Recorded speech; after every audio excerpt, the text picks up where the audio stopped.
Hi అండి, అందరు ఎలా ఉన్నారు? ఈరోజు నేను చెప్పబోయే కథ పేరు అమ్మ మాట.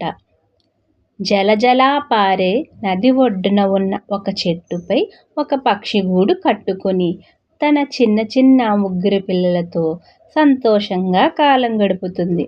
ఒకనాడు ఆ పక్షి తన పిల్లల మేత కోసం వెళ్ళి తిరిగి వచ్చే సమయానికి 3 పిల్లల్లో ఒకటి గూటి నుండి తల బయటపెట్టి ప్రపంచమంతా చూస్తుంది.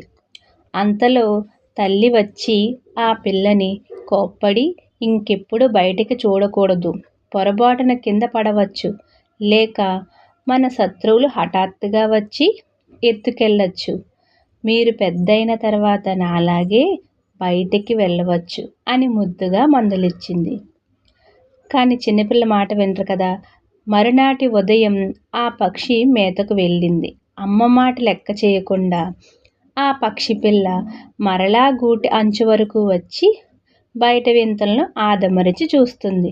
ఆ సమయంలో పెద్ద గాలి వీయడంతో పట్టు తప్పి కాలు జారి నదిలోని కొట్టుకుని పోయి ప్రాణాలు పోగొట్టుకుంది ఆ చిన్న పక్షి.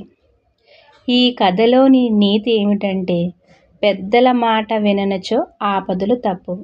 అందుకే ఎప్పుడు పెద్దవాళ్ళు చెప్పే మాట వినాలి. నా వీడియో మీకు నచ్చినట్లయితే లైక్ చేయండి, షేర్ చేయండి, సబ్స్క్రైబ్ చేసుకోండి. Thank you.